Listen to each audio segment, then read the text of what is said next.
Okay, we can get underway here. Good evening, everyone. Thank you for coming here.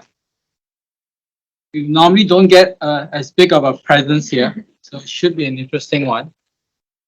I'm just going to go through the agenda on our side. Normally, we have a call to order, and as long as we have a quorum, three or more of our board members, we can call the meeting to order. So, can I have a call to order? I move that we start the meeting. Can I have a second? Second. And all in favor say aye. Aye. So moved. Meeting is called to order. Agenda review and adoption. Right now, we're just looking at the agenda, and the one thing that we're gonna tweak quickly before we have our public input is we do have an update from Elite Les on the law library, just a team update. And we'll have that first, and then we'll carry on with the rest of the agenda. So let's do that one straight off the top, and then we'll quickly review the rest of the agenda and have a public input after that. So Elise.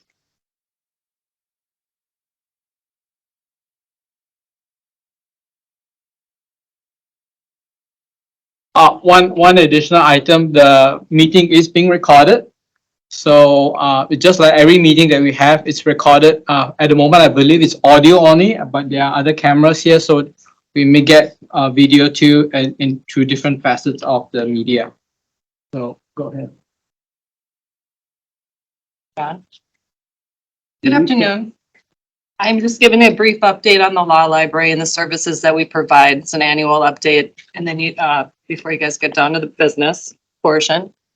This year, we have included and implemented a workstation so that self-represented litigants can utilize the Minnesota digital exhibit system online to file their exhibits electronically.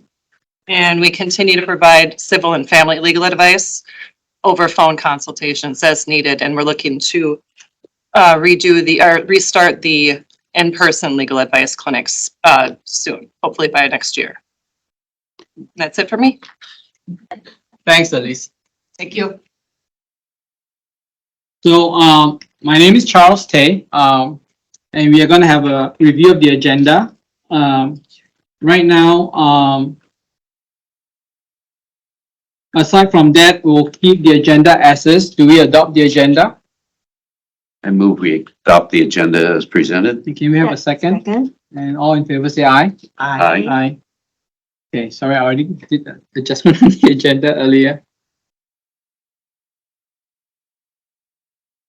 And there were last week's minutes. If you had a minute to review those minutes, are you okay with them? Were there any questions or adjustments to that? And can we have a motion to accept? I make a motion that we approve the minutes from August 8th. Second. All in favor say aye. Aye. So moved. So next item is public input and comment. There is a sign-in checklist here that I have, and I believe if you want to put your 5 minutes here.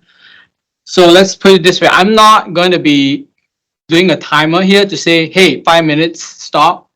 I expect everything to be civil and thought through when you say something so that you can finish it in under 5 minutes or thereabouts. Okay, does that make sense? Do we all agree? So because there's so many people here, I want to make sure that everyone gets their opportunity to make their, to say what they want to say. But at the same time, we do have a time limit on how long this thing can go. So I'm going to go down the list that I have, and I'm just going to call you out. And if you could quickly come up to the podium and share what you have to share on tonight's topic. Not topic, but tonight's event, I guess. Sarah Yo Wendling. Sarah Jo Wendling. Sarah. And I'm going to talk way too fast because I do anyway, and when I'm nervous, it's even worse. So apologies in advance. My name is Sarah Jo Wendling, and I'm a resident of Laconia. My pronouns are she, her. I'm here to speak to the first action item on the agenda, which probably doesn't surprise you. The request for reconsideration of the award-winning adult nonfiction graphic novel, Genderqueer, a Memoir.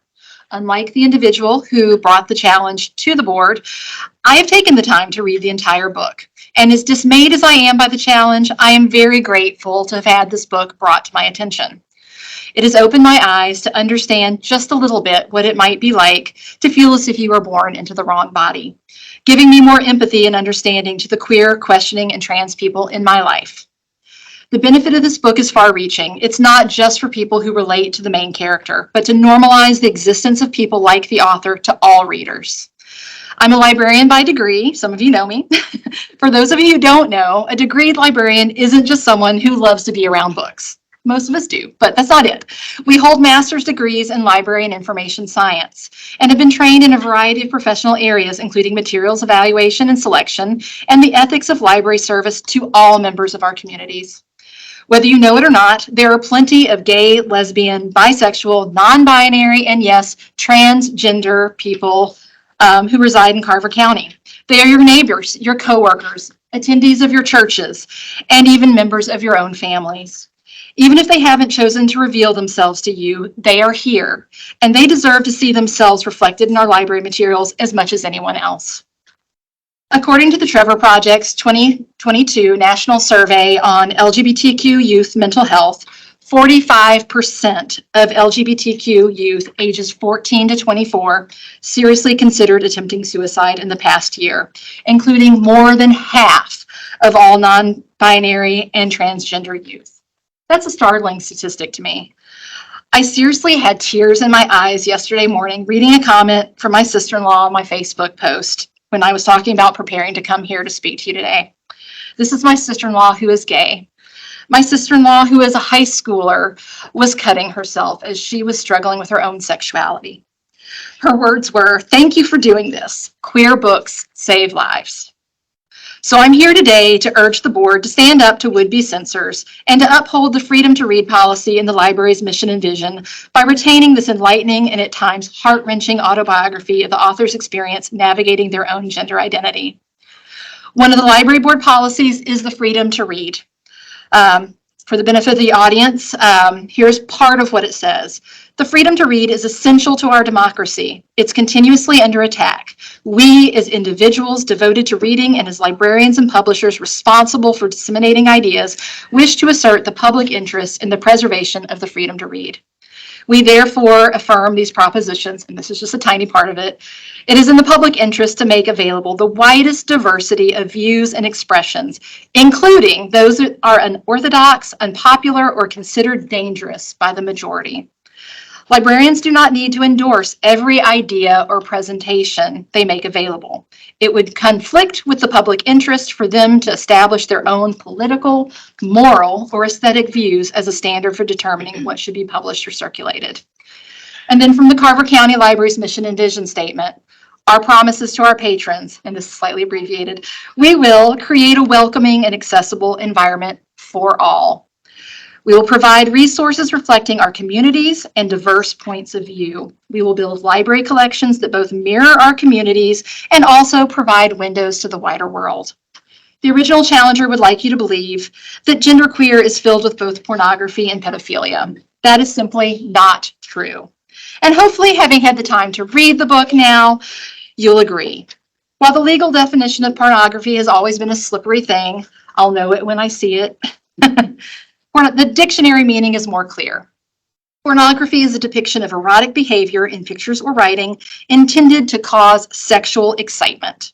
That is 100% not the goal or intent of this graphic novel. The author is simply relaying their own experiences, their confusion and frustration over not feeling at home in their own body, and their inability to find a definition for themselves that felt authentic. As for the so-called pedophilia in question, we're talking about a comic panel depicting the author's take on a famous piece of Greek art, while commenting they are having a fantasy based on Plato's Symposium. If you do a search for homosexuality in ancient Greece, the piece of art that it's based on will come up several times, including in the Wikipedia article on the topic. I urge this board to uphold the professional work of the librarians who have selected genderqueer and have declared that it is appropriate for the library's adult nonfiction collection. I'd urge you not to invalidate the experience and very existence of queer people in our county who use our library. Banning this book would send the message that our queer community is being erased. I'll end with this. If genderqueer lets even one person know they are not alone, that their experience is completely normal and not something to bring shame, then keeping this book available to the patrons of Carver County Library is vital. Thank you for your time and consideration.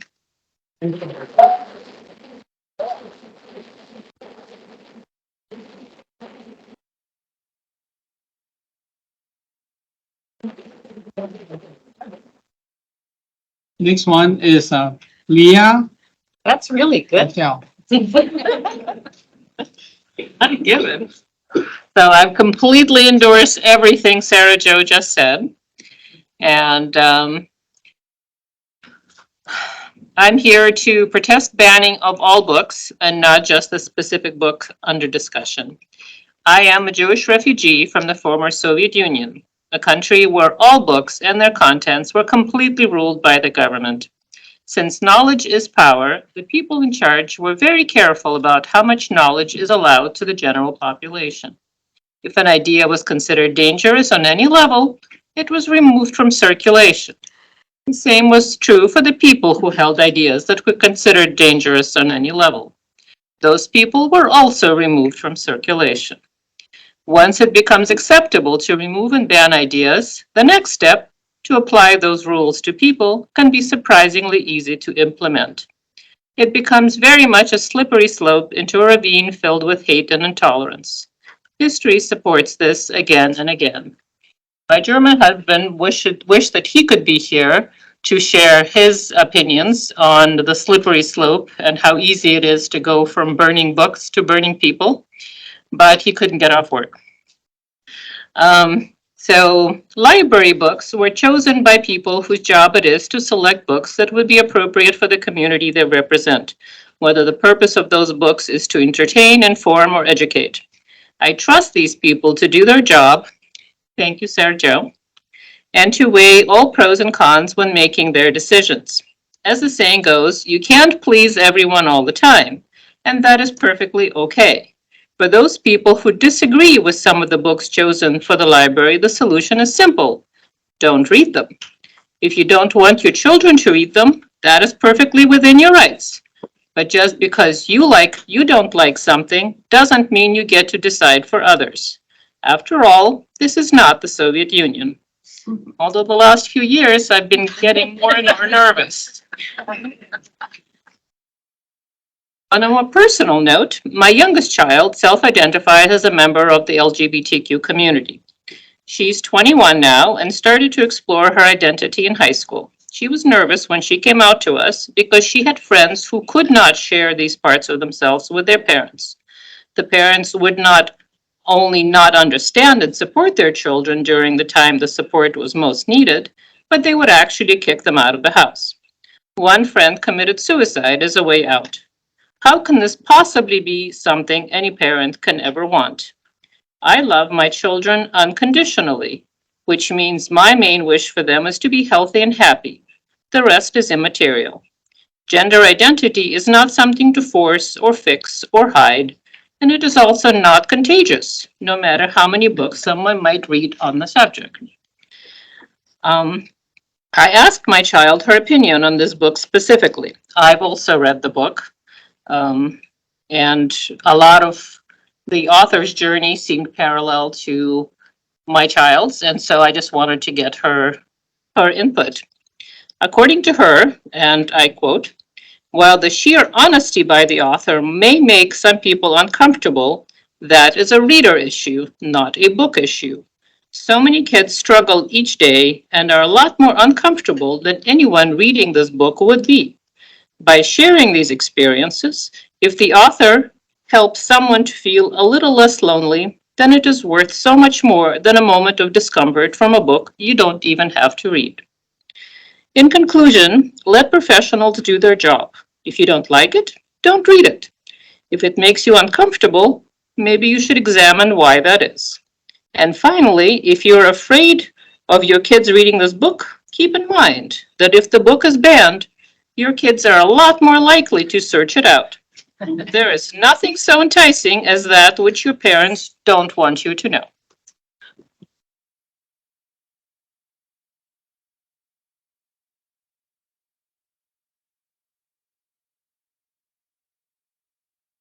I'm just gonna ask for a procedural thing here. I know there's gonna be a lot of people coming up and there's gonna be a lot of clapping. If it's possible to let everybody speak and then you can clap at the end. I apologize if not, everyone is about 7 minutes, 6 minutes. It's gonna take a long time to finish and I like to get to everybody's time as expeditiously as possible. So the next person is Anne Bimberg.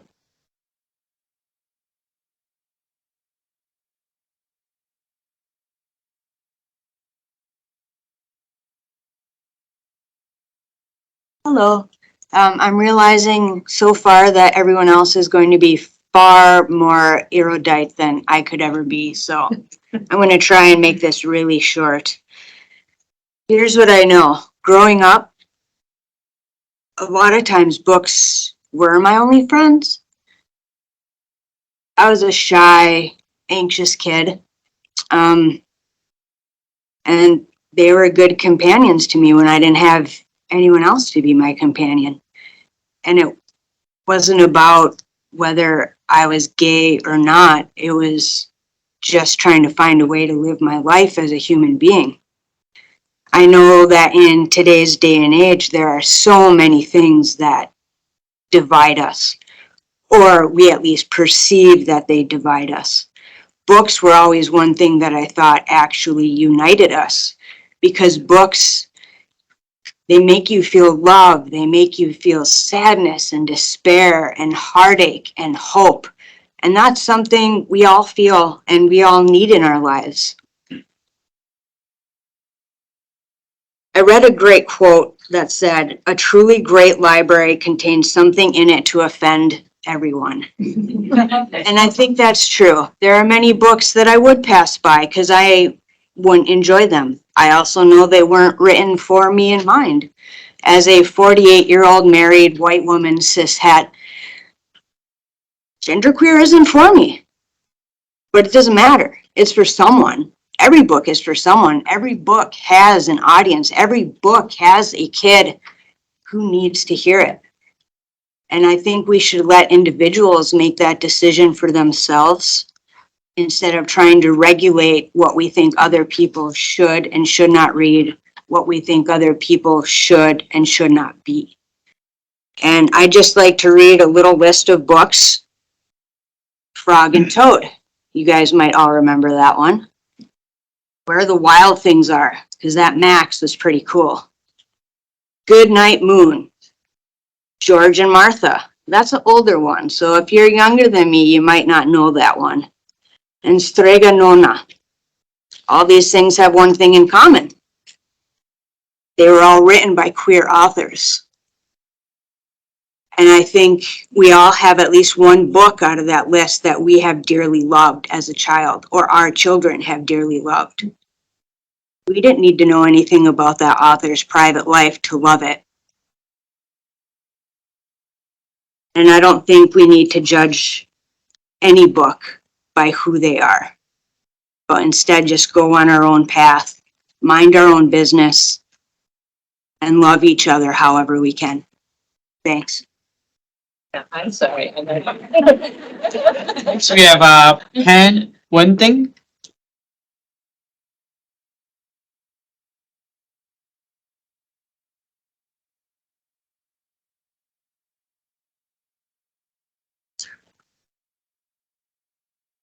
Hello, my name is Pam Wentick and I live in Chaska. I'm here to speak about the recent request to remove genderqueer from the Carver County Library. I want to share a few thoughts on why access to books is important and some practical ideas of how the library can meet the specific needs of some families while supporting the right to read of all families. I will begin by sharing a quote from a friend who was on the committee at School District 112 when genderqueer came up for consideration for removal. She had no previous exposure to the book, and these were her comments. Honestly, when I got the book and quickly flipped through it, there are some shocking pictures. but then I sat and read it cover to cover. And once you read the whole book and see those in context, it's not so shocking. It is really so little of the book. It was a powerful book for me and opened my eyes to an experience I had no previous understanding of. And listening to the students on the committee that felt seen in that book, just wow, I was choked up. So I will begin with why it is important for people to have access to diverse books. Libraries are a place where everyone can go and see themselves reflected back in the collections. Sometimes that represents your religious beliefs. Sometimes it's cultural heritage, gender, sexuality, or your interest in hobbies. LGBTQ folks deserve to have books that reflect their lived experience included in our collection. Libraries are also a place where people go to acquire new knowledge. As my acquaintance said, it was a powerful book that opened my eyes to something I had no previous understanding of. Books like this can serve as a window into the struggles members of our community experience. Family members, caretakers, teachers, employers, and peers may have had no previous exposure, and this book can help them. The freedom to learn should not be inhibited by local government. Additionally, access to books is fundamental to democracy. My daughter is currently a graduate student at Johns Hopkins. Last semester, she took a class on dying democracies. There is currently not one thriving democracy that restricts access to books. But this is a common theme in autocracies. Countries like Russia, China, Iran, and North Korea all restrict access, and you cannot read books like Genderqueer. I encourage the library board to preserve the right for members of our community to read and learn about the subjects we want. Now I will share some thoughts on the logistics of the process that can help serve all members of our community. In District 112, community members who want to challenge a book are asked to read the entire book before challenging it. Last month's challenger stated that she had looked at the pictures but not read the words. Why is it important to view the book in its entirety? The Supreme Court has defined pornography as whether the work, taken as a whole, lacks serious literary, artistic, political, or scientific value. So if you only look at the pictures and don't read the words, you haven't evaluated whether the book as a whole lacks value. For example, the Bible is included in the county's library collection. If I choose not to look at the Bible as a whole and cherry pick snippets based on the parameters shared by the challenger last month, the Bible should be removed from the collection. Genesis 19 refers to incest between a father and a daughter. This rigid and puritanical view does not serve our community, and I encourage the board to adopt a more formal policy requesting that book challengers read an entire book and then make their case for why a specific book lacks value. My last suggestion is a way for families to have their personal values respected, but not infringe on others' exposure to literature. In School District 112, they allow parents to flag books that they don't want their children to check out in their computer system. I'm unsure if the county's computer software can accommodate the same process, but that would allow individual families the freedom to read while also honoring the requests of other families to not have access to some books in the collection. I will close with words from Rainbow Rowell on banning and censoring books. When these people call Eleanor and Park an obscene story, I feel like they are saying that rising above your situation isn't possible.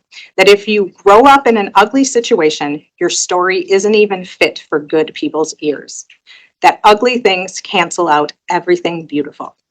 Thank you for listening to my thoughts, and I look forward to the library continuing to share books that reflect the humanity of all of our members. Next, we have Chris Comers. Did I pronounce it right? Chris Comer.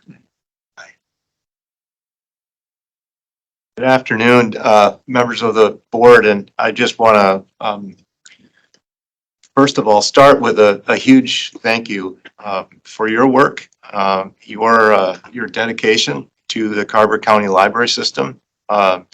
It's a gem. It's something that is an amazing, community asset that we have, and so I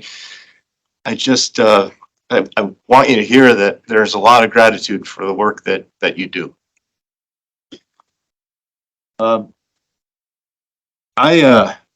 I've been fortunate in my life. I was blessed to be a high school teacher at Chaska High School for over 25 years. And I was blessed to work with community members as students. These 40-somethings, are tapping me on the shoulder now, and I know I haven't changed, but they sure have. In that experience in teaching government, the kids learn very, very quickly that we have a democratic republic to solve the problems that we can't solve, at whatever level that we're working on. We have a process, and I am grateful for the process that you have in place, and grateful that you're following that. You are, as public servants, demonstrating that our democracy works, and the courage that you have to be here and to continue your work is praiseworthy, and thank you. I guess that I think about the fact that my career was all about helping students learn how to learn. And they were able to do that because they had access to materials, and that those materials weren't censored. And so I understand, I struggle to understand some of the fear that is in our culture and reflected in our culture. And this afternoon, I just ask you not to succumb to that fear, and to follow your process and honor the work of the librarians that serve our community. Thanks so much. Thank you. So just one matter of procedure, since I heard that. Can you all please make sure you turn your cell phone to silent? Thank you. Next we have, I'm gonna not do this justice. Elk Bean. Ellen, sorry, That's I okay. didn't see the E at the end there. The A. That's okay. Good afternoon. My name is Ellen Bean. I'm a resident of beautiful Carver County. When I finished reading this powerful book, Genderqueer, from beginning to end, it made me wish I was going to a book club discussion to talk about this sincere and candid memoir, instead of attending a library board meeting to request that you not ban genderqueer from our libraries. I strongly support our thoughtful and professional librarians and library staff. I support the freedom to read and the freedom to learn. I ask you to vote no to banning books. Book banning has never ended up on the right side of history, and it does nothing to help our community. I urge you to protect the freedom to read and the freedom to learn in Carver County. Thank you. Thank you.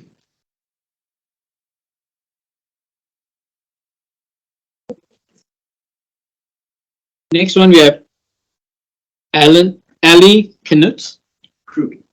Sorry. Okay. Thank you, President T.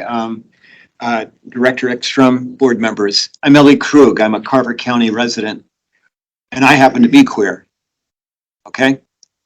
And I'm here to say several things. Probably not very eloquently, but I'll give them to you anyway.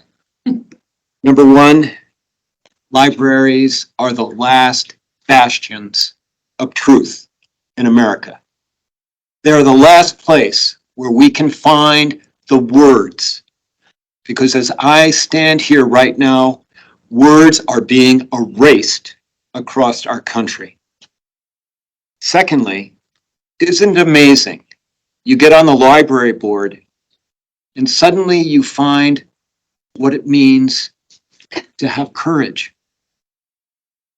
Getting cold to be brave against a vocal minority, seeking to erase words and in the process erase people. And that thing about bravery is it shows up at the most inopportune times, doesn't it? And I ask all of you to be incredibly brave, to fight back against this vocal minority. And I will tell you, if you ban this book, they will be back for more books. Guarantee it. Now, I will also tell you, Carver County is far more welcoming to people of all kinds than anybody believes. I am actually proof of that living here. And so if your fear is this is, some harbinger of other things, I am here to tell you there are far more welcoming people here in Carver County than maybe anybody knows. Again, I'm proof of that. And the last thing I will say is this. If you ban this book, you send a message to the LGBTQ plus people in Carver County that they are lesser. As I stand in front of you right now, in more than 20 states, transgender girls can no longer play sports in public schools from kindergarten all the way through college, senior year university, state university. In more than 20 states, transgender kids can no longer get gender affirming care. In Florida, I cannot go because I can't use the women's public restrooms. That is what's happening in America right now. Let us not have it happen here in Carver County. Thank you.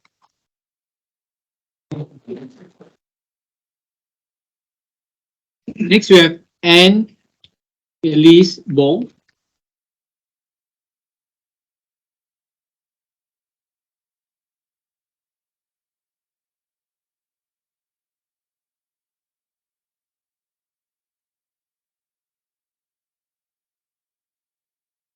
Hello, my name is Anne Elise Bull.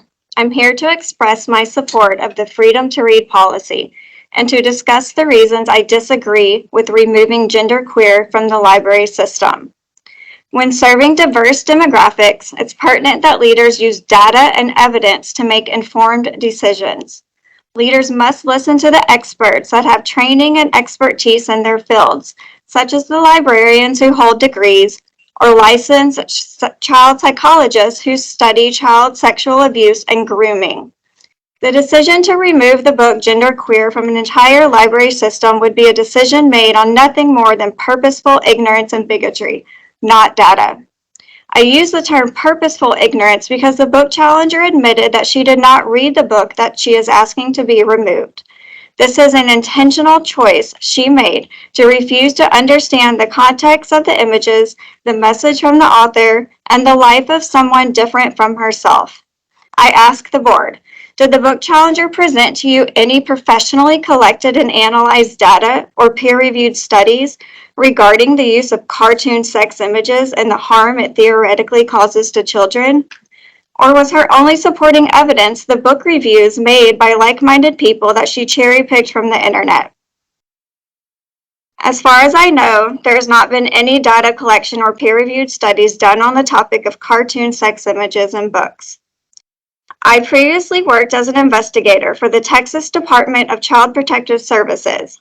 Based on my own investigations of abused children in my previous career, I can confirm that on the topic of sex or pedophilia, the biggest harm to our children is males who identify as cisgender and heterosexual. It is not books, cartoon images, homosexuals, transgender people, or drag queens.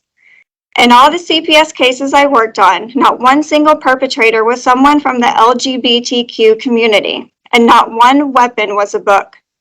But please do not take my word on this. Refer to the massive volume of data collected and analyzed by prestigious institutions and the peer-reviewed studies published that support my claims about child sex abuse, grooming, and its perpetrators.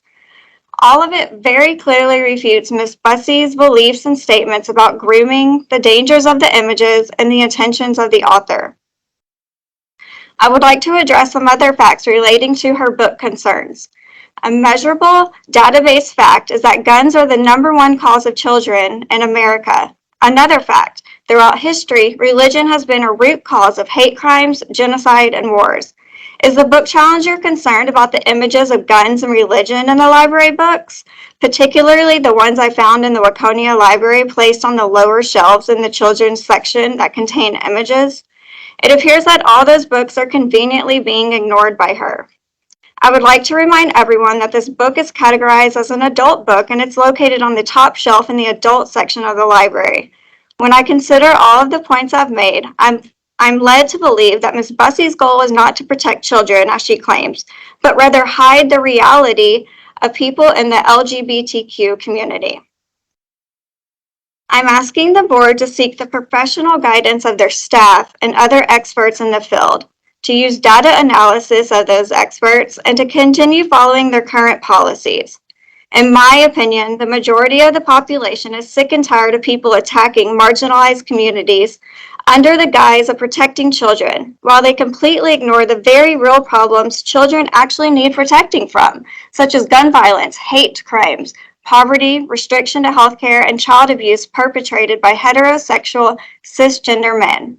Especially when that data shows us that those marginalized communities have a much higher rate of violent crime being perpetrated against them for no other reason other than people like Ms. Bussey, who place a stigma on the community based on ignorance, lies, and bigotry. I want to applaud the staff for doing their job and putting books on the shelves, whether they like them or not. Although I understand it's your job as a board to consider all requests, I find it hard to take her request seriously when she admits she hasn't even read the book and is only using supporting evidence that is nothing more than a few reviews from ignorant, small-minded people who are so insecure and fragile that something as simple as a cartoon image turns their world upside down. Isn't it funny how the people that most need to inform themselves are always the ones least willing to do so? Book banners can stand here and make ridiculous comments and think that we are all too dumb to see right through their intentions, but we aren't. Your personal opinion of a cartoon image does not give you the right to decide what books that I, as another adult, am allowed to read. This should be common knowledge and common practice. People like book challengers who often make false statements about other demographics and constantly deflect from the true cause of harm to children are a much bigger danger to children than any other cartoon image would ever be. By ignoring the majority of child abuse perpetrators and only discussing grooming and harm to children when the LGBTQ community is involved, adults are creating a huge disservice to children due to the fact that those LGBTQ members make up only a tiny fraction of perpetrators. Thank you. Thank you. Next, we have Jim Wigan.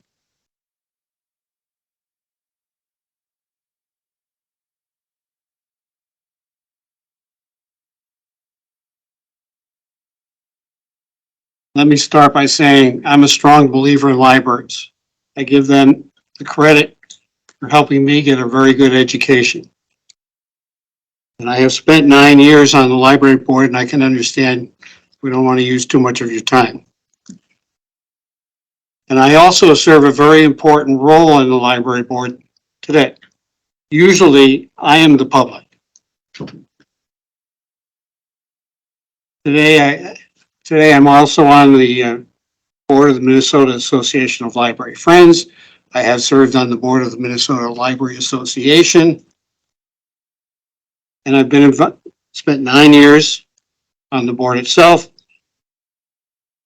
and actually got a plaque from the county. When I come to speak, I see libraries not as a warehouse for books, but I see it as a place where we preserve information and education and make it available to all our citizens. I do agree with those that want to ban this book, that they should have the right to prevent their children from reading this book. I also believe very strongly that I have the right to have that book available for my children to read. And I do not believe that those parents have the right to tell my kids that they don't have that right.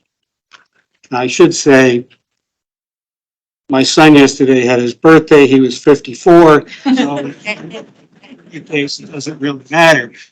But I think that's the issue here. It's not that they don't have the right to prevent their children from reading it. They do not have the right to prevent other people's children from reading. With that, I will sit down. Thanks, Jim. Good job. Next, we have Elizabeth Swan. Did I say it right? Elizabeth Speaking? Swan. I wasn't asked to talk. Oh. I guess you just kind of put your name in. Guess I just didn't follow directions, did I? That's fine. We'll just go to the next person. I think it's Chris Warm. I don't think I'm gonna make it up there because, trying to pull over here, but I just want to say that I believe in everything everybody has said so far. And I'll just hold up my sign. I'm so proud of my community. This is great. Thank you. Thank you. Okay, I'm gonna try this. Next person I have is Paula Green.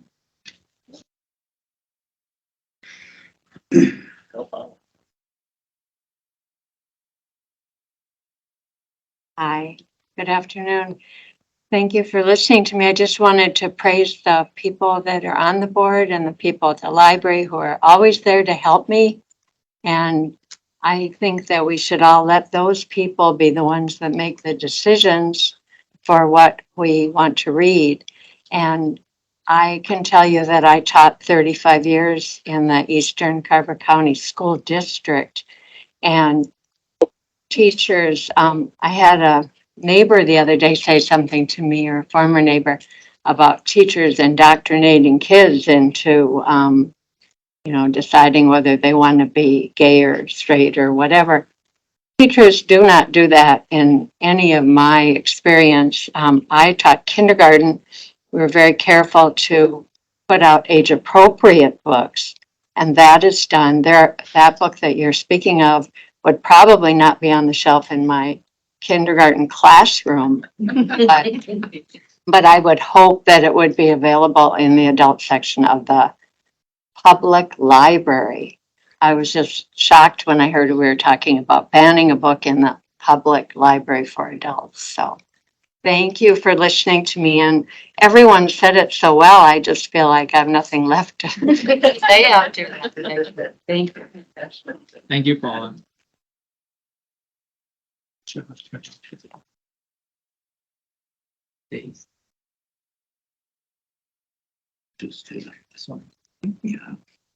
I'm not sure the first name. I think it's Lindquist. Stacy.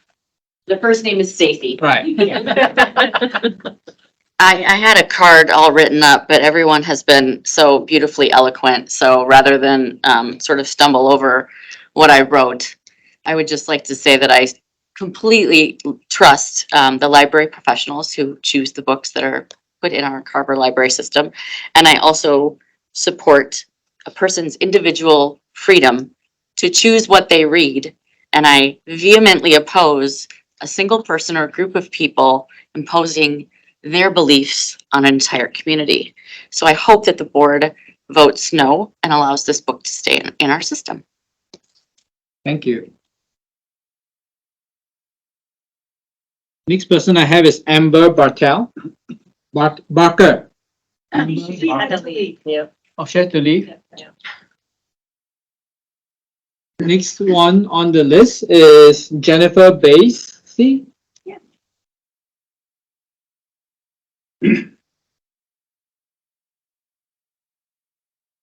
Hi, my name is Jennifer Basie. I'm an English teacher and a speech coach here in the South Metro. Thanks for having this and allowing us to speak. I had a similar situation in my own home a few years ago. My son, when he was 13, wanted to read the Game of Thrones books. Anybody has actually read those books? A lot of sex and a lot of violence. And we asked him to wait until he was 16. I think he abided by that. knowing that he goes out into public outside of our house and has access to the internet every day. I'm not 100% sure, but I think he did. What we didn't do is ask any library to remove those books. We understood that that was a decision that was best left to my husband and I to talk to our kids about what our values are and why we didn't want him reading those books yet. He has since read the series multiple times, and I think it's maybe ruined him for other literature because he's waiting for Martin to get the next book out. I personally read Genderqueer. I learned a lot, and I'm so grateful that I could learn from that book and from her experiences. And I will just add my name to the list of those who hope that you retain this book in your shelves so that any of us can choose or not whether to read this book. Thank you. Next I have is Anna Frost.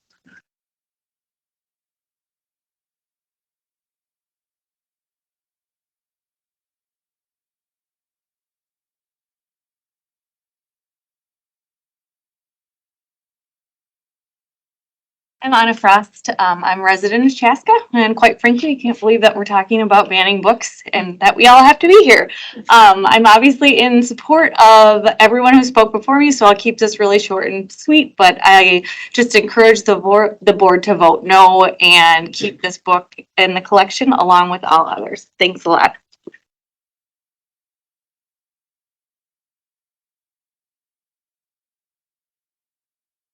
Next we have Sarah H. Carlson.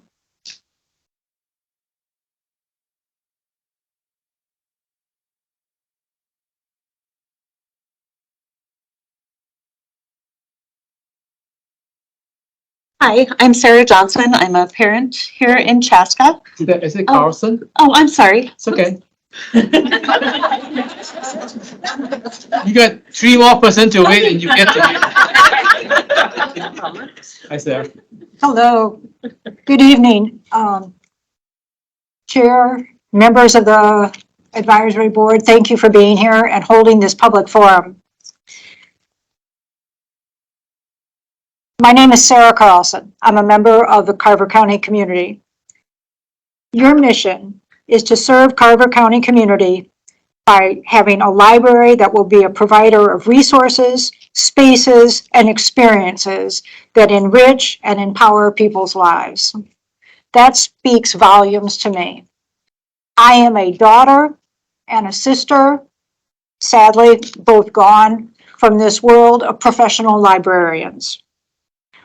Some of us in this room perhaps remember the days when we didn't have the device that's in our pocket or the iPad that sits on our desk or the computer unit that's at our big table.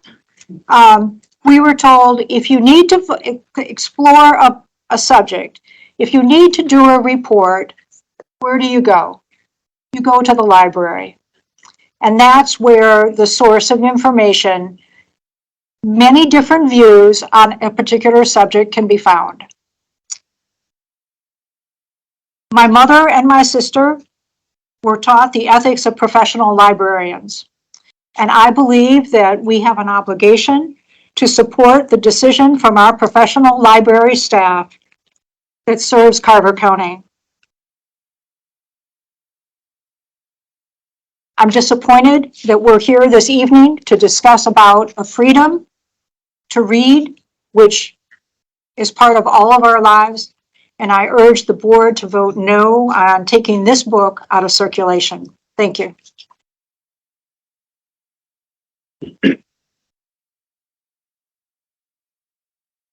We have next David Bauman. Oh, is it Darcy. Darcy Bauman? Sorry. I do apologize if all this messed up. That's fine. My handwriting wasn't the greatest anyway. Hi, everyone. My name is Darcy Bauman. My pronouns are she, her. Just a little background on myself. I was born and raised in Norwood. back when it was Norwood and not Norwood. I was born at Waconia Hospital. All the children I gave birth to were born at Waconia Hospital, along with another one of my children born at Waconia. I've lived in Carver County for most of my life.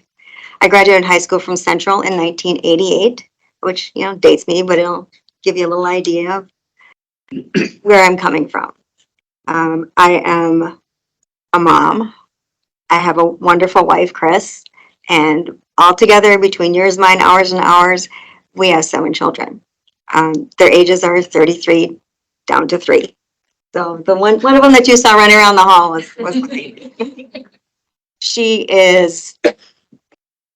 has a really strong will, and she's a very strong, young girl. And I want her to stay that way. I want her to have access to everything, to things I don't agree with, but I want her to be able to learn about them. A little more about myself. I am the former board chair for Twin Cities Pride. I am the first female and the first person of the global majority to chair Twin Cities Pride. I am currently the entertainment director for Twin Cities Pride. And I want to thank the library board for being here. Librarians are a bunch of badasses. They hold all of our knowledge, right? And I appreciate everything you do. I listened to the last recording, and I want to say thank you very much for taking the time and the consideration to wait to answer until you had all of the information, had an opportunity to read the book. And I appreciate how you handled that. I also want to thank Erin Bosey, who brought this forward today. I want to thank her because she did what she thought was right. She did something very brave in coming forward.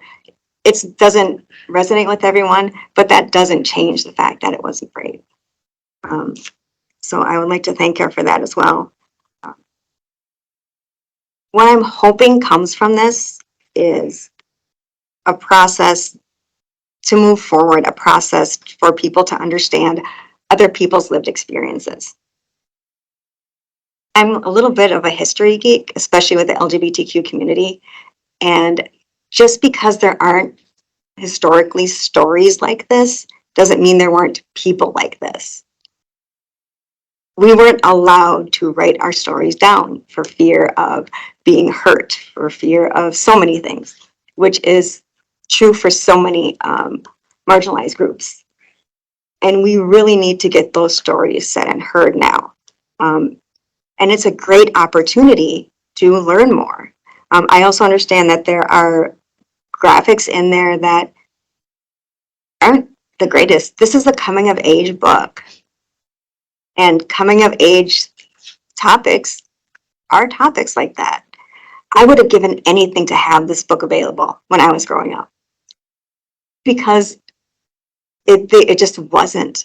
And in these rural communities where we don't have exposure to people who are different than us, it's becoming more and more as we stay out here. But without it, it's just not there. And this book gives the opportunity not only for folks who need it or folks who identify like this, it also gives that opportunity for other people who run across this book to understand someone who is different than themselves. So with that, I'm hoping that having books like this and having books that, I don't agree with everything in the library, but it's there if I want to learn something. If I want to learn why someone who has a different opinion than myself thinks and feels the way they do, I can go to the library and I can find a resource for it. If I want to find out statistics for why I feel somewhere, if I hear information and I want to find it, I can go and find that in the library now.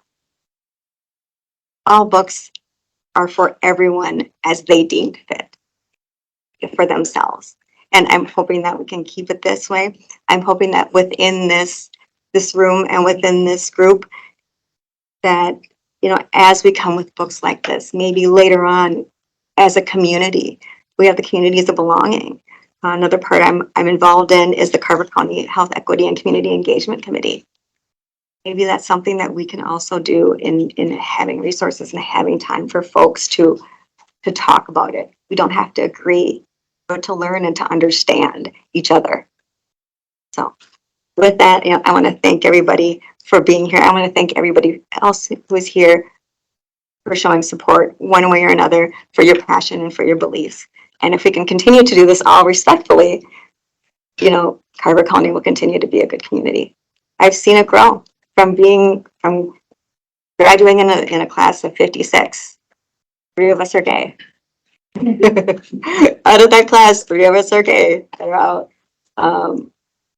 And to see the community grow and to be here now, this wouldn't have happened in 1988. We wouldn't have had this. We wouldn't have had these conversations. As we all grow and as a community, as we evolve, we're going to see more of this, hopefully. And the more we bring up our objections, the more we can learn about each other. So, thank you. Thanks, Darcy. Next, we have Ms. Lois Lindell.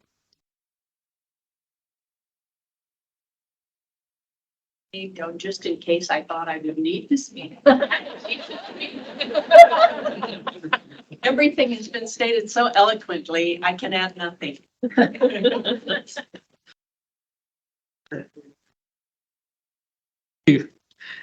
Thanks for cutting the time down. Now it's Sarah Johnson. It's your turn now.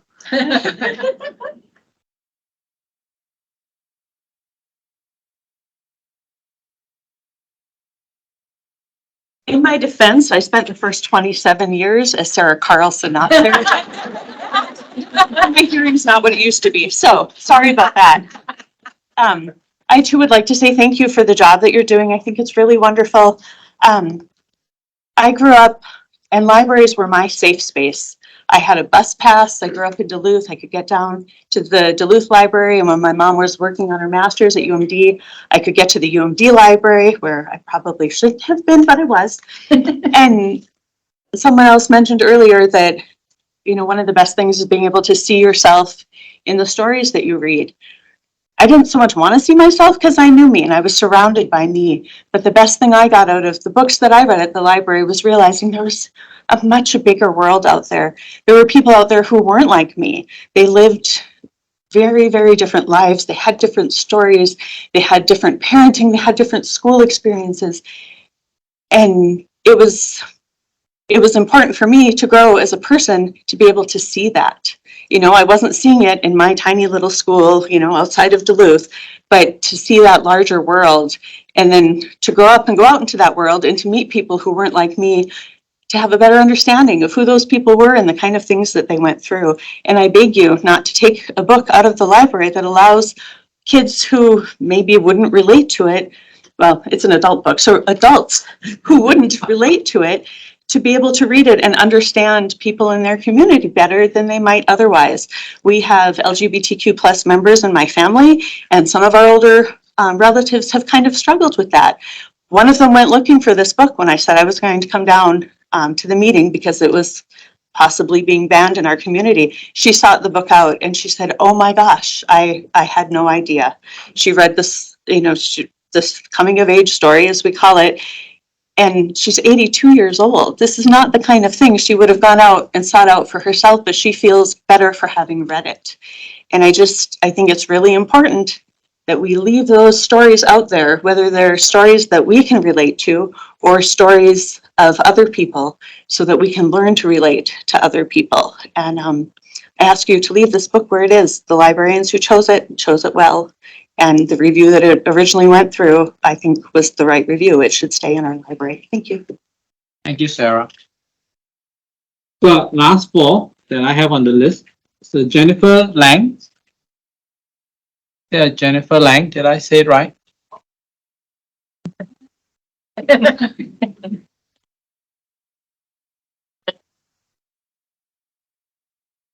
I'll be really short and sweet. I'm a former librarian of almost 30 years, and I always felt that there was always a reader for every book and a book for every reader.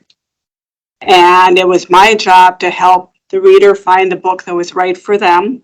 And the library board's job and the collection management people and everyone else involved in purchasing the book, it was their job to find those books to bring as diverse a collection as possible to my library for me to help the patron looking for the title they wanted. And I urge you not to ban this book.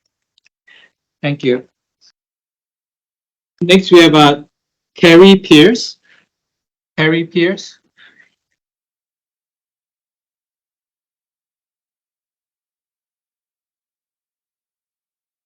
I think everybody today has been so eloquent on what they said. So all I want to say is please don't ban this book. I think it's a slippery slope. I just had a conversation with my 15-year-old daughter, my youngest.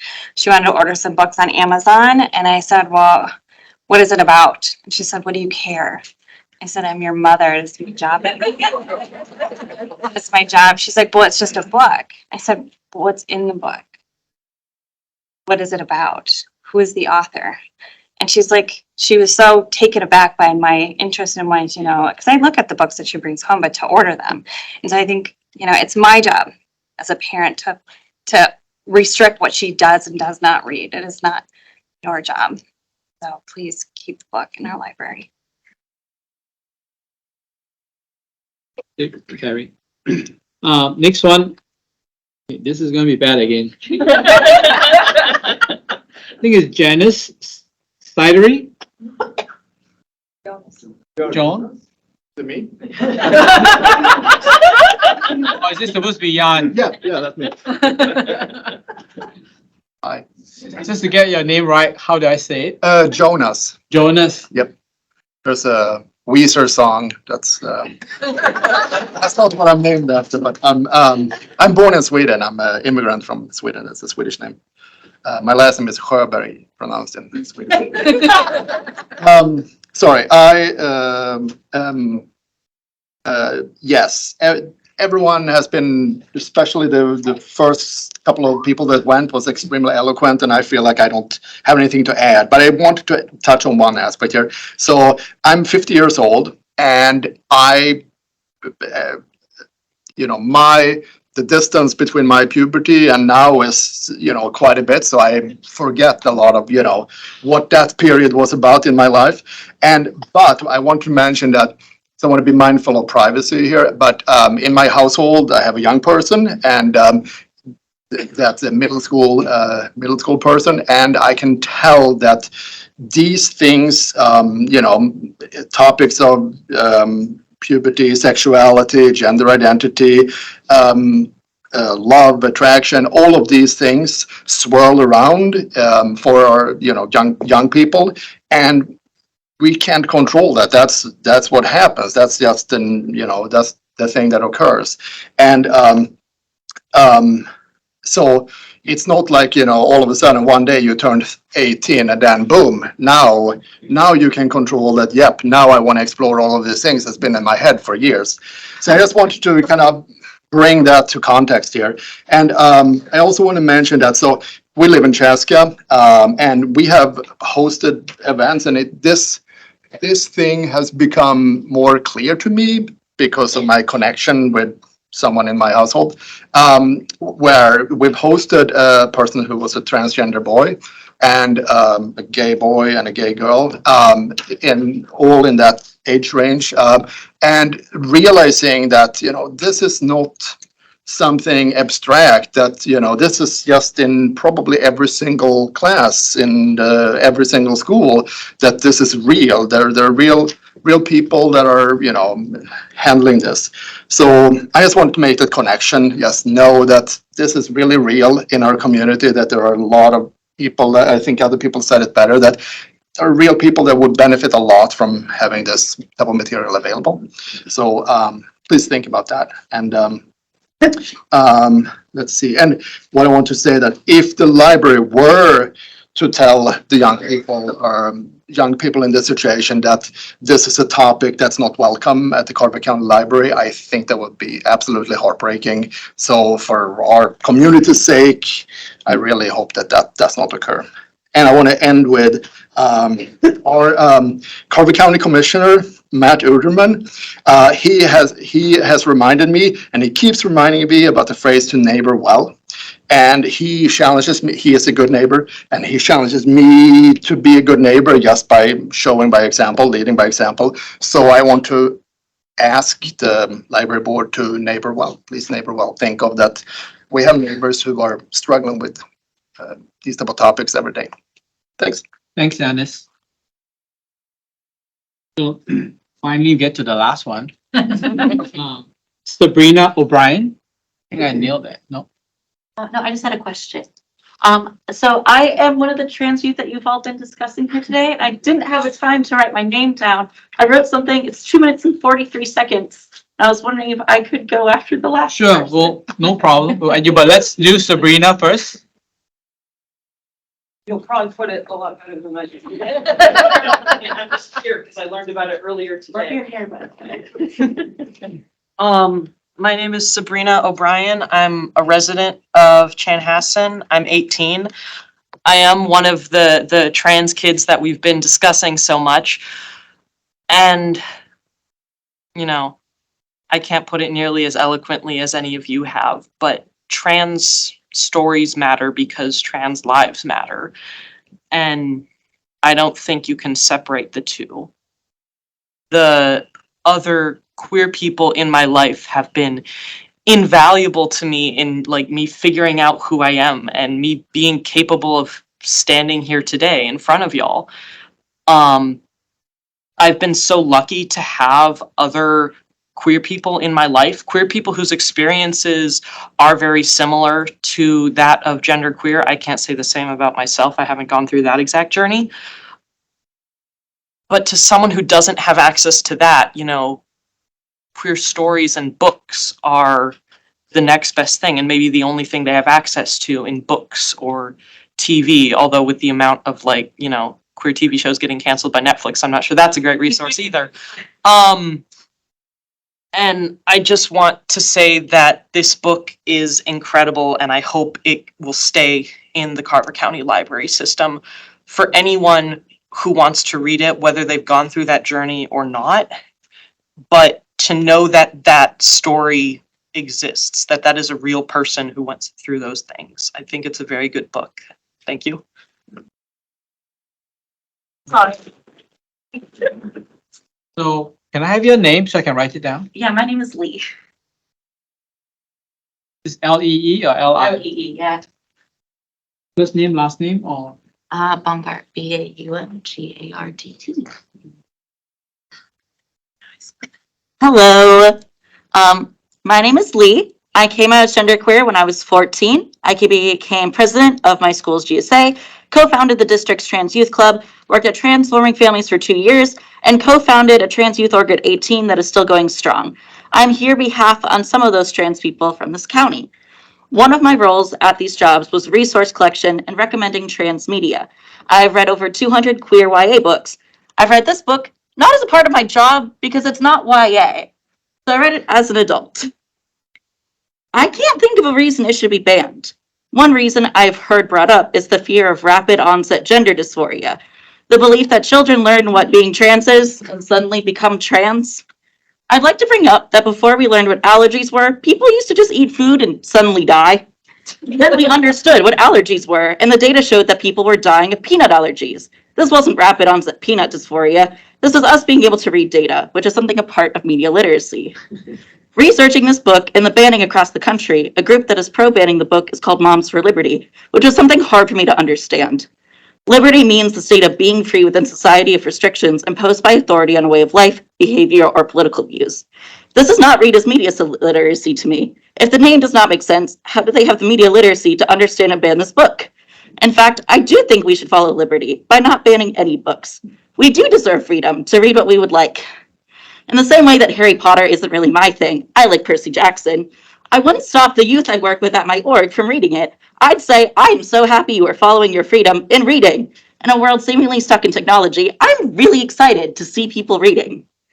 In the same way that understanding allergies means managing them and preventing related deaths, people understanding their dysphoria and feeling seen and understood prevents trans suicides. I started stopping my trans peers from committing suicide when I was 15. Especially as a religiously observant person, I'm very pro less suicide. I lost my cousin to suicide, as well as losing friends to suicide after going through conversion therapy.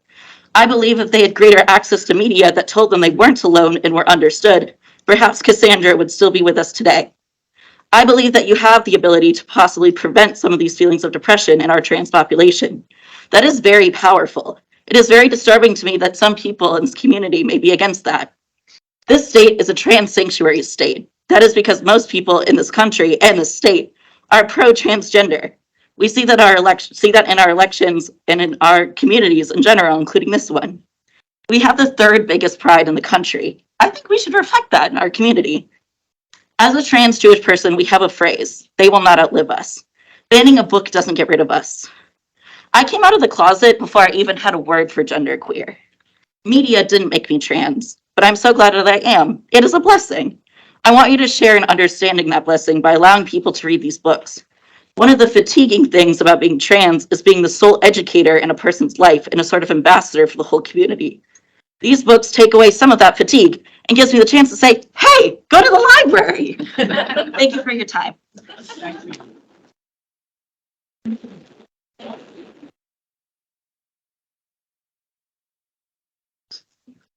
So the list of people that's on the sign up sheet. I just want to make sure that is there anybody else that wish to add their voice to this?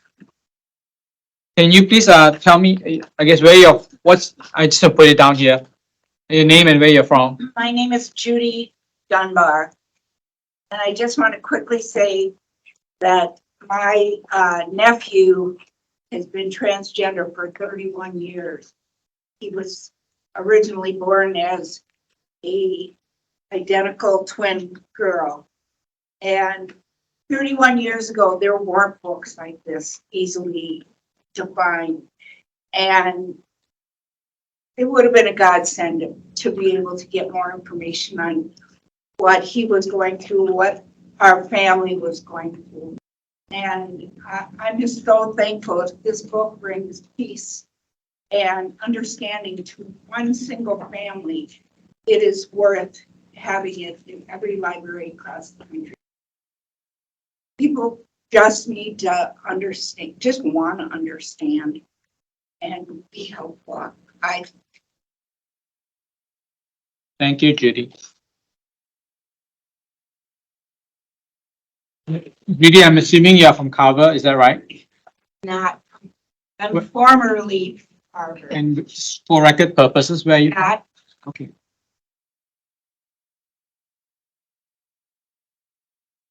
And Leah, are you from Carver? No, but my dad is. So where are you currently at? I'm in Hopkins. Okay. I work with youth who live here and I came on their behalf because they were too nervous to come here. Okay. One of the things is like when people come against them, I think it's against them instead of just a book. And I urge you to think about that fact as well. So thank you everyone for your input. It's been enlightening and interesting journey last month for me anyway. So Charles, if I may, just to add, included in your additional packet items tonight, I compiled the email submissions saw that, I read it too quickly. that have been sent to me since last week, so I dated all of them. This was up until 2:30 this afternoon. I have continued to receive emails since that time. And just to note in summary that to date, all of the email submissions that I have received have been in urging the board to keep the title in the collection, keep this material in the collection. Okay. Thanks.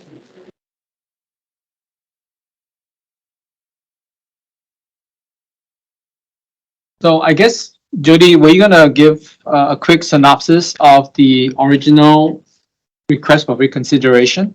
And then a bit of, I think, some of your findings. Sure.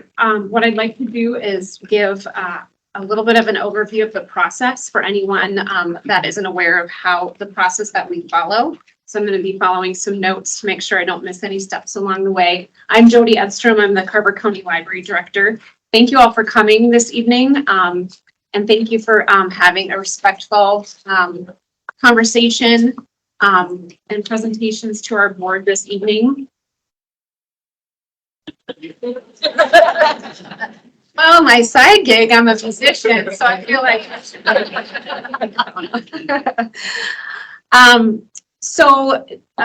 part of our process with our library staff and our collection team and our librarians as a whole, we have something that is always available on our website. And if you stop in at any of our branches, something called a request for reconsideration form. It's available. If anyone comes forward and has a concern about material in our collection, it could be, as we're seeing now, a request to remove it completely from the collection. It could be a request to reclassify to a different age classification in our libraries.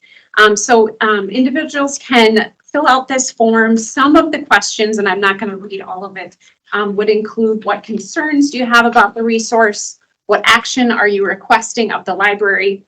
What brought this to your attention, and have you examined the entire? So that's just a brief overview of that form. Again, it's available on our website to the public, listed under our policies page. At that point, the patron can submit it to one of our branch managers or directly to the library director, but eventually it does land on the library director's desk. In most cases, right alongside, accompanied with a copy of the material, and oftentimes with reviews right away that our collection team has considered as they were selecting materials for our collection, very much based on our collection development policy. If the reviews aren't with it right away, that's really our next step in the process. I go back to our collection team and ask, what reviews, what award lists, what other supporting documentation do you have that I can review? That would be very much tied closely to looking at our collection development policy.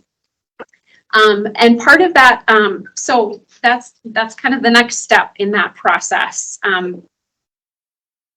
I'm going to jump ahead just a little bit and I'll come back. The library board, of course, as we are here tonight, can hear an appeal of a request that has gone to the director. So we'll talk about that more in a moment. Just to give everyone an idea of who our board is this evening, we have 5 board members who are appointed by the Carver County Commissioners that serve on our library board. Minnesota state law gives power to our library board, which includes policies that govern library operations and the authority to develop and maintain the collection, as we're seeing here, books and other library materials. So in late July, or actually a little bit earlier than that, on July 19th, the Carver County residents submitted a request for reconsideration form for the book that we've been hearing about tonight, Genderqueer. This book is located in our adult nonfiction collection. It is also available as an ebook through Overdrive Libby, which we are part of a larger, really consortial collection with MELSA. And so this request came forward to me, and as I reviewed the reviews, which I have now shared with our board, the award lists, some other additional supporting documentation, including our collection development policy, the freedom to read policy, the freedom to view statement, as well as American Library Association's Bill of Rights, I deemed and responded in a formal letter to the patron that this book should remain in the collection. Our collection development policy very much is founded on the principles of intellectual freedom, access to all, and in addition, providing a diverse collection to our communities to ensure that we have viewpoints from all different walks of life that we include in our collection. Another piece that I specifically pointed to in my response letter to the patron also was that, and this is in our policy, that parents should monitor what their own children are reading as they come to the library and check out materials and discover what we have on our shelves together, that it's the parents' right. And I should say parents and legal guardians and caregivers, absolutely. So again, just to reiterate, we've been very intentional that our collection development policy is built on those principles of intellectual freedom and equal access for all and diversity. So As you know, then at our August board meeting, the patron came forward and did submit an appeal to our group here. At which time then our board said we would like more time to review the materials and to review any accompanying documentation and to prepare and revisit at our meeting here tonight. Yes. Is anything? No. Well, just that there were like. Correct, yeah. There wasn't your. There were 4, yes, in the group that came to appeal, yes. I just do want to qualify that it took a lot of courage for her to come and talk about it too. Just as it is with you all taking a lot of courage to come up and give your opposing view or your view to, you know, keeping the book and also from a life experience point of view. So I think with that, I just wanted to kind of go around the board and say, you know, what was your journey and what is your finding in general before we vote? Going to answer the questions? The 10 You want us questions? each to speak? I wasn't going to go through each 10 questions, but I was going to go in general. Like, Oh. it would just be too long to go through each question. Right. Yeah. Well, I'll go first. Okay. I read the book after the meeting and agreed with many of the people here today that it was very informative. I learned a lot. And I support our library staff and the decision they made, and I would vote to keep the book on the shelf. I mean, you can say what your journey is. You're going to tell us what your vote is until we vote, but that's okay. How are you here? You want to do next, Jen? Well, it was a good thing you didn't call on me because I have a lot of material here to respond to each of the 10 questions. And then may I go through? Quickly. If possible. Maybe let me select one of the questions that it was covered, so. So let me read out the questions so that the audience know what 10 questions are we talking about. So one of the discussion questions, we have 10. To say as far as the process of going and reviewing a request for reconsideration, take these 10 questions into consideration. So I'm going to read them out and then I'll let her do her thing. So discussion question is, what is the purpose and theme of the item? What are the merits of the item? What are the drawbacks of the item? How has the item been assessed by professional reviewers? To what extent does the item conform to library collection policy? In what ways does the item support the library's goal to provide resources for the interest, information, and enlightenment of the library serves, as stated in the LA Library Bill of Rights, American Library Association, I believe that's what it stands for. Number 7, does the challenger raise valid concerns? 8, are those concerns reflected or addressed in reviews or other external sources? 9, are the concerns focused on a small portion of the item or the overall or entire item? And lastly, do these concerns outweigh the merits of the item? So those are the 10 things that we are supposed to kind of consider when going through a reconsideration. Okay, go ahead. Yes, I think I should pick one of them, bring us to a conclusion. Are the concerns focused on a small portion of the item or the overall entire item? The concerns are a small part of the memoir. Overall, the book explains the struggles that impacted E, the pronoun name, long journey to understanding and accepting being non-binary and asexual. It contains needed information and shows paths for others beginning in a similar journey. It is a useful guide and resource overall.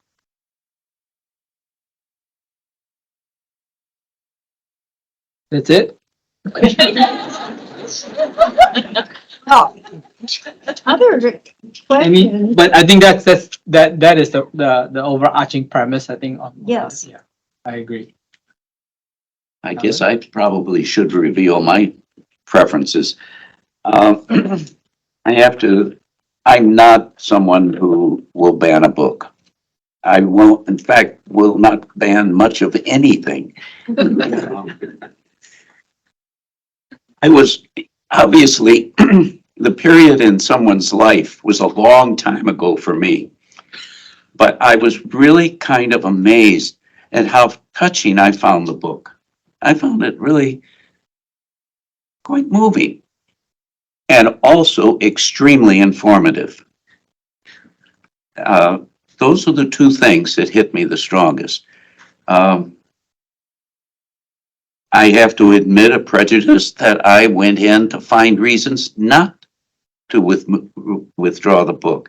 I am also every day impressed with the ability of our staff, the library staff, the professional librarians, to be able to choose books and to match people with books, both coming and going. So I'm very proud of the staff we have. I'm very proud of our library. And you can imagine my vote will not be to ban a book.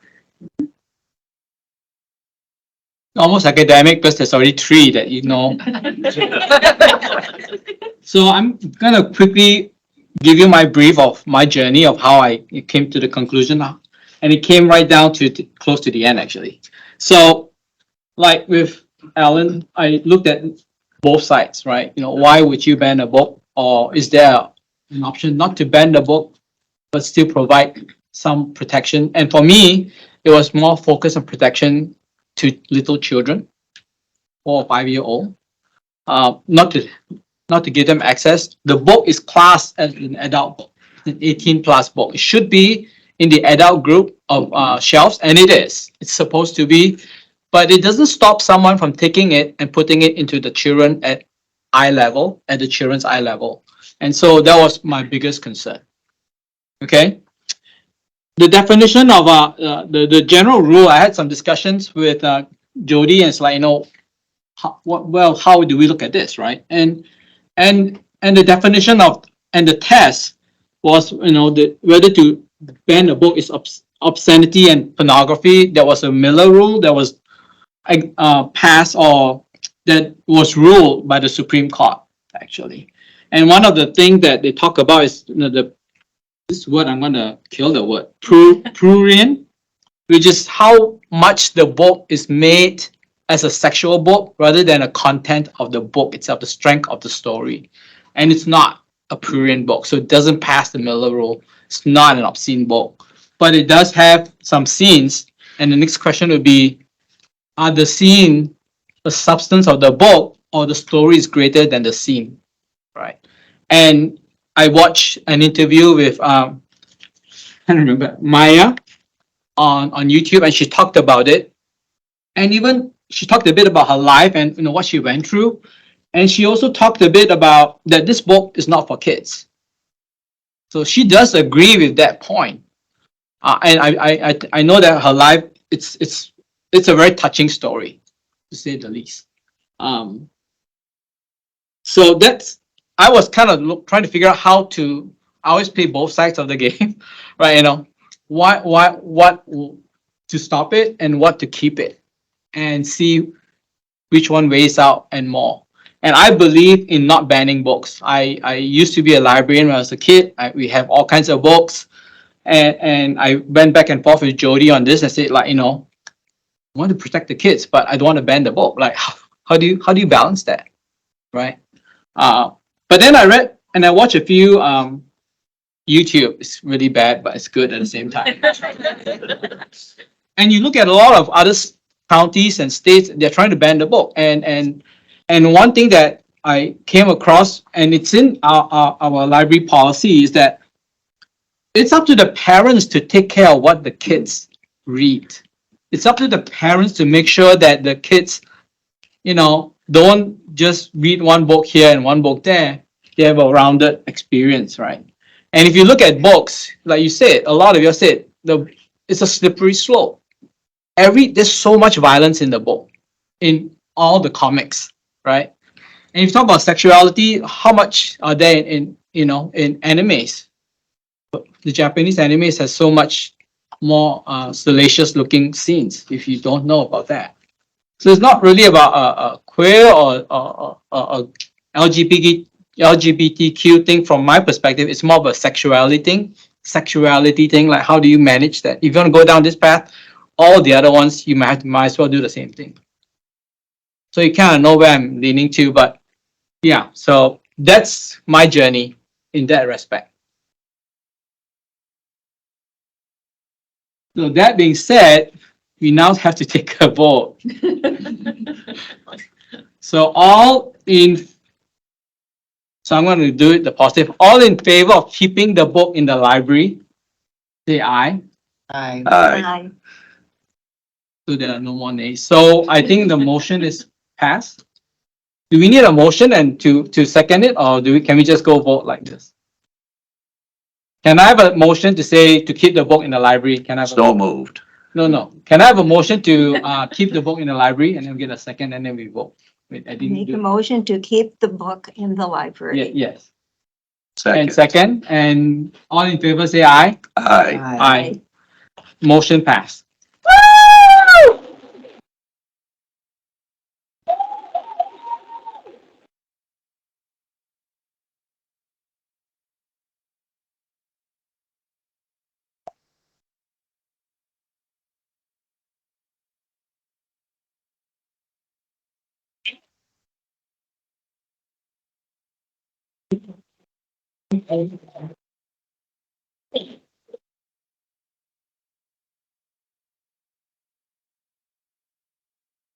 Thank you, everyone, for your.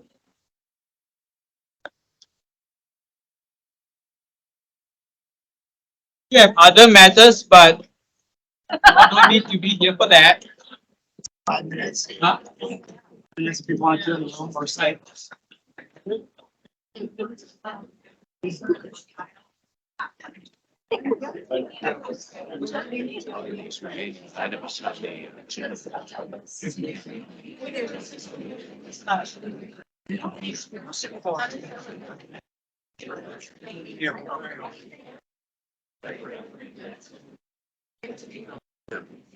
Well, you're the only one that didn't connect with.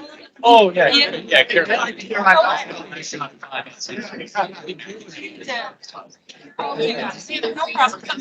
Communications manager with the county. So just wanted an annual card in case there are any requests for interviews. Still meeting, but obviously. All right, thank you. Yes, nice to meet you. Thanks for being here.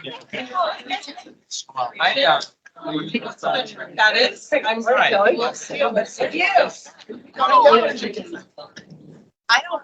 I can have a picture.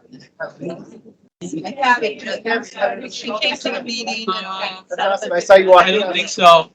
Let me check with Jodi. I will publish the picture. Internal slide side.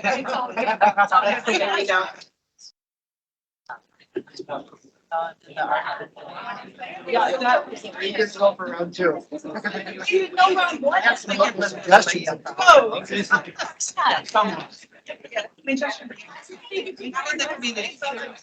You're an old fashioned person. I'll see you in the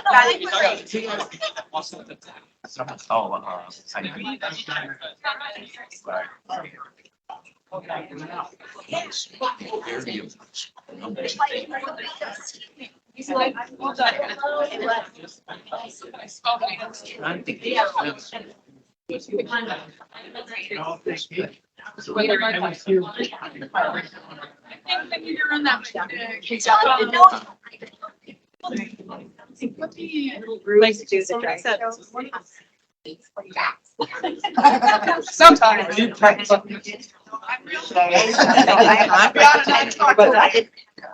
Hey, came on top. Are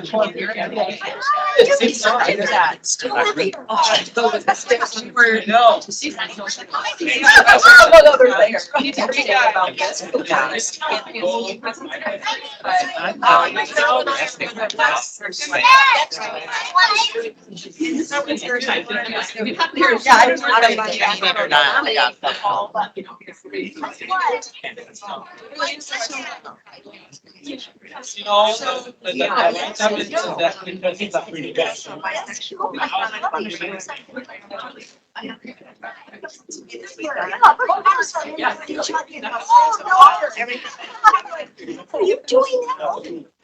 Yeah, I'll have those.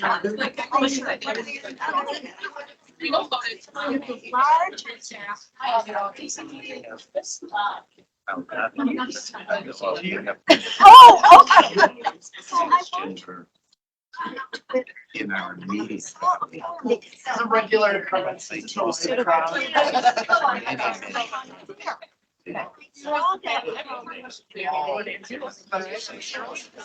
Sarah, she handles our communications. That's really weird for. I need the forms. I'm gonna try and find her. Fine. Yes. Not the. Was a safe place. We have Saturday. Carolina Jams. Well, that's great. Thank you. Thank you for doing that. And she's my friend. So also really Yeah, so you on Sunday. talking about friends. They're friends, and she and I were friends and not for something else. What's the? I see them all around like that.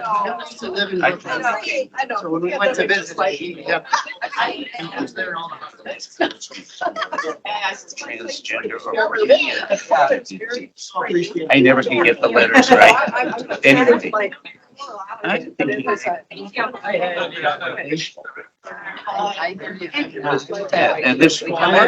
kind of crowd. Yeah, that is. Someone coughed in church. I was like, They're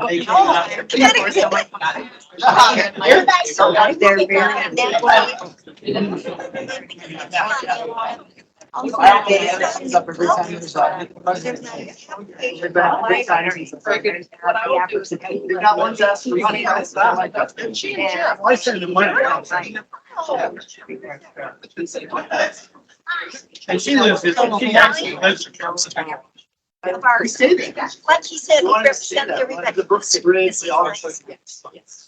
Yeah, y'all are you like? There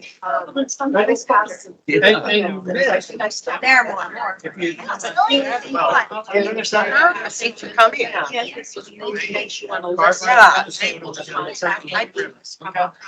I mean, I think it was good for, but I don't think it was in doubt.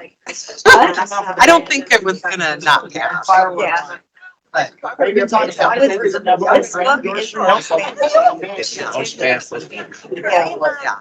yeah, we knew that they would come, but it came in August. Yeah. We thought we were prepared. Last year. That's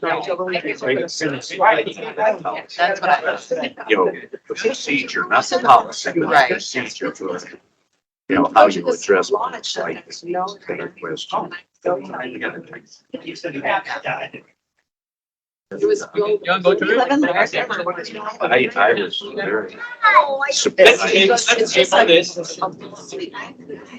and I started keeping score. Hey guys, we're gonna table everything for next month's meeting. They're just very. Ask the motion to end the meeting. So can I have a motion to end the meeting? So you're gonna approve the, someone needs to make the motion, right? And can I get a second? All in favor, say aye. Go ahead with it. It's because I will.